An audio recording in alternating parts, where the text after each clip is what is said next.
Here we are at the StypeKit factory celebrating another Emmy Award. StypeKit, this is the second year in a row that you received an Emmy Award. How does that feel?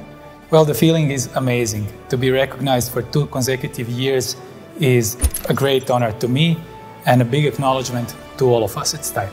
Well, you must be doing something right.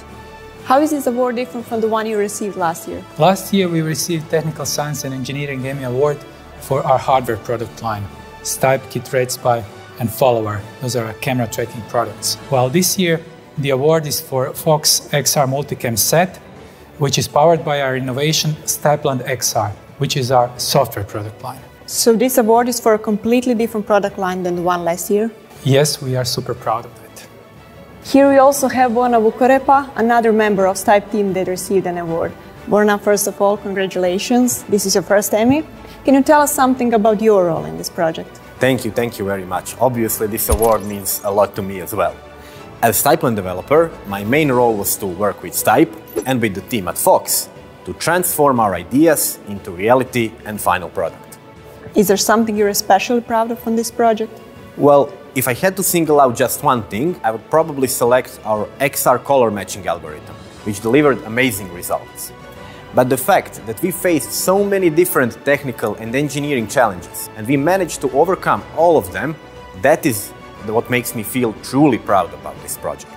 Even though it was very hard at times, I loved every little bit of it. Working with Fox engineering team, brainstorming ideas with Stype, all of that made me feel truly grateful to be a member of this project. And our low-level physics research was yes, fun. Of course, our low-level physics research. Well, thank you, Borna, and thank you, Stype. Now, let's play a short video from Fox Sports to see what this project is all about. After that, we're going to show you an in-depth interview with Zach Fields, the one behind this concept of XR multicam set. 1 volume, 16 Unreal engines, render 4 cameras, real time, 7 Unreal engines on top of that, just doing AR. That has never been done before. I mean, nobody's doing this anywhere? We have 7 tracked cameras by Stype using the Stype Spider system, and they've provided a plugin within Unreal that allows us to map the environments to the LED walls. While we have 3 squared off walls and a floor, the plugin allows for all of the environments to be seen in such a way that you don't see seams, the colors all match to appear natural.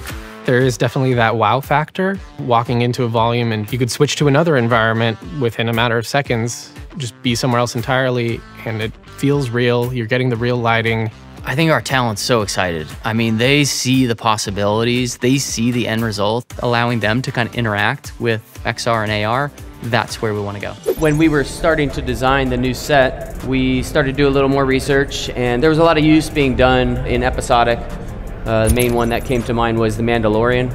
I'm not sure if you guys are familiar with that, but they've been doing quite a bit of XR production. Immediately we just saw the benefits of having, you know, the true lighting of your environment and not trying to replicate that with some sort of key.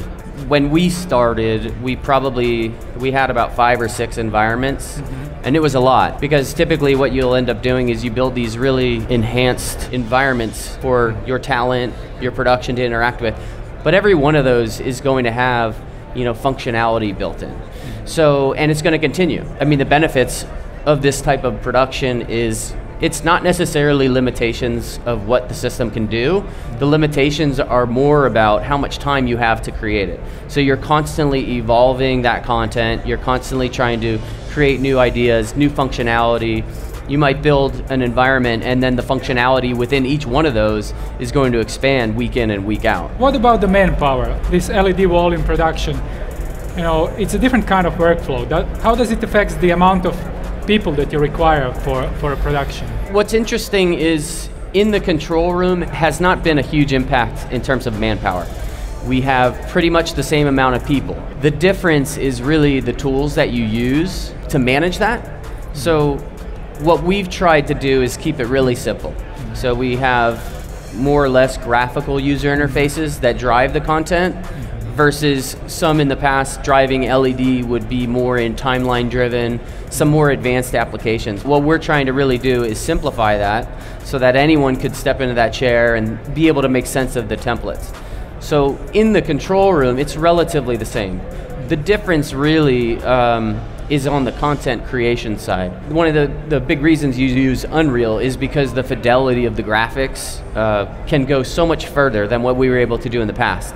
But in order to do that, you have to have, you know, the right people, you know, highly skilled 3D modelers, animators, people that can create those realistic textures that you see on some of the environments. If you're just using Unreal, it doesn't necessarily mean that you're going to get that fidelity. You really have to have the people in place. We had a combination of in-house as well as vendors. That's really where, you know, it kind of affected our manpower. So taking some things out of house, training some people internally up into the Unreal Engine, and just the team that you kind of need to build around to make sure that you can support the content, the ideas, the system day in and day out. How come you chose StypeLand? Because there were other companies that were much longer in the market supporting this XR workflow.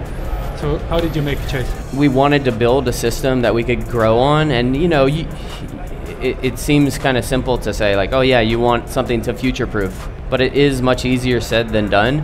And so we liked the idea of utilizing vanilla Unreal with the StypeLand plugin. We liked being able to have interfaces on top of that, because whether we're using your controller, your plugins, there's a lot of things that kind of go into it. So you have to have this ecosystem that people can get in and work with. The color matching was, what we found was it was better than what was out there in terms of, you know, hiding seams. We found that to be great. The set extension, which is, you know, something that's very difficult to handle. It is important that you can extend that set to however large you need it to be. So those were kind of the key three factors for us that went into, you know, partnering with you guys. And what about the camera tracking? Like, what are you using for camera tracking in that studio? We're using the stYpe Follower system. We have the witness cameras placed around our studio. And the reason why we did that is because we wanted to eventually get into more talent interaction. So whether it's someone holding a pen, whether it's, you know, someone holding an object, those are things that you can easily do within that system. And we felt that once it's up, it's something that we can grow into really quickly. And so we're actually starting to do that. We've done a lot of testing, and that's something that I'm pretty excited about for the next 6 to 8 months. Yeah, it's pretty practical to have only one system to track all those things together. Yep. If you would have the ability to turn back the time to when the project was starting, is there something you would do differently? And from my perspective, like to check the user satisfaction, like would you again choose StypeLand and the Follower? You know, you try to prepare for the future. And it's one of those projects I'm pretty proud of what we had accomplished with you guys and our internal team and our engineering team, which were amazing, into putting something together that essentially is something to build on. That's what we're excited about, is those pieces are already in place. Now, like, the fun part is all the enhanced functionality that we're going to add to it. What's your view now for the future? Are there some new creative ideas your team is working on that you could share? Yeah, I know I've mentioned it to you. I'm excited about talent interaction. You know, we've tested with a few things. I think by next fall we'll be able to start utilizing some of that. Obviously, one of the benefits for talent is, you know, they can see what's going on versus green screen. It's, you know, kind of, they can look at a monitor and do the old weatherman effect, but they can actually see things. So can you create tool sets for the talent to interact with, you know, whether it's a graphic, an environment, whatever that is? I think that that's something that we're looking forward to growing into as well.